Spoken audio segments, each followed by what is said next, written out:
guys, I got something awesome from England today.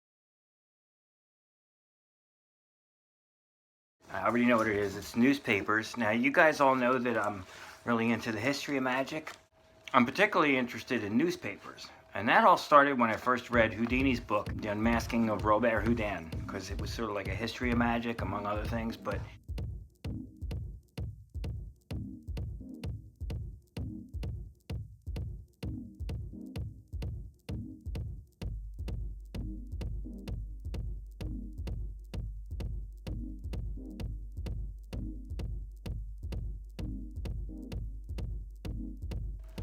I mean, this is Mr. Bean, by the way. Mr. Bean, say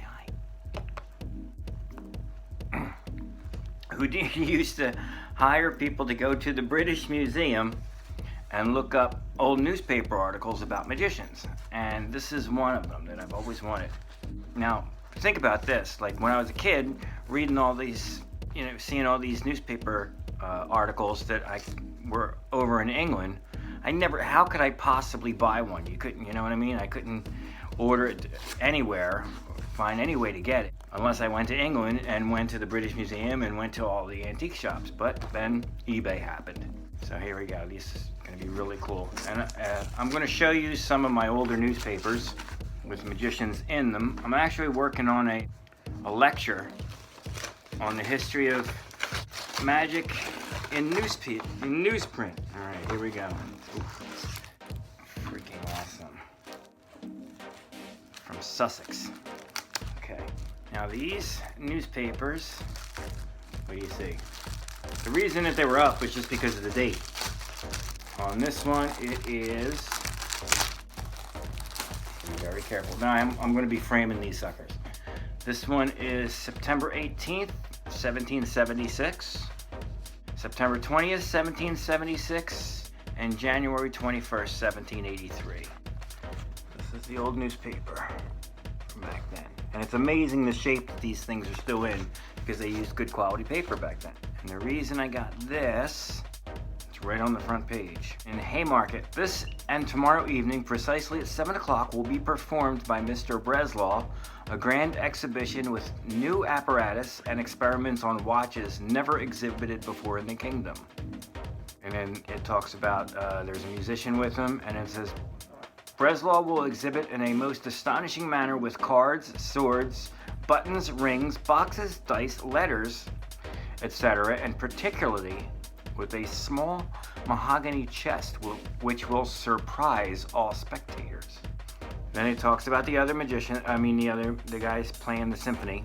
Act 4. Breslau will exhibit several new amazing deceptions with a silver cup, japanned caskets, which just meant that they were painted black a certain way back then, medals, gold boxes, silver machineries, etc., and particularly a new experiment on watches never exhibited before in this kingdom. I wonder what that could be. And Breslau was a great magician in the late 1700s. I don't have any newspapers yet out of all of them, the early ones with woodcuts of the magician performing. There were very few and they're very hard to find. I can't wait to go through the rest of this paper. I love buying old newspapers, because not just for the magic, well, especially for the magic, but also to read all the other things on there. I mean, here's a speech by the king. You figure September 18th, 1776, the war was in full swing. I'm not even sure if they even knew about the Declaration of Independence yet. They must have, because it took a few months for things to get, over the Atlantic. So that's from September 18th, and September 20th, he was still there, of course. There's also ads for other shows here. Let's see, where's the Breslau? Here we go. And this ad is pretty much word for word. It's just lower down on the front page. Breslau. And there was more than one way that they spelled his name. Now that's why I bought this lot on eBay. I'm not sure what's in the 1783 one.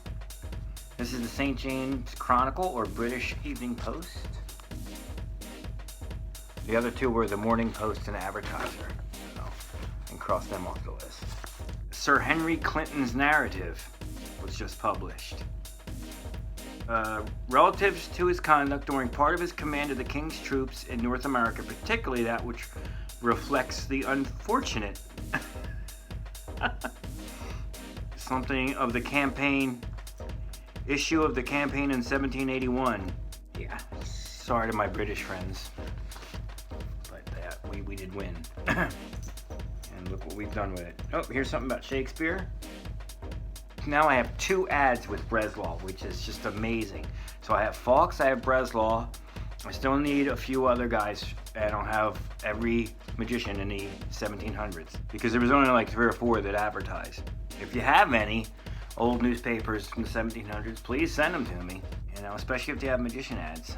I know you've seen my other episodes where I've told you I've gone through thousands of these things. There was a guy that used to show up at the local flea market once a year, and he had a tractor trailer full of paper. And what he did was he said he got most of it from museums when they were selling off their, when they switched to microfilm, they sold off a lot of the originals for next to nothing. I think even the Smithsonian. Anyway, so I'm gonna look at these papers and then I'll show you the Houdini book that I was talking about. I think that's it. So anyway, come here, Mr. Bean. Come here. By the way, there's Mr. Bean. Yep, the new addition to the family. Hi. Yes, he's part dachshund, the front paws, and part Jack Russell. And he looks like a miniature German Shepherd. He's all teeth. And him and Toby are actually best friends, even though they get jealous. All right, guys. All right.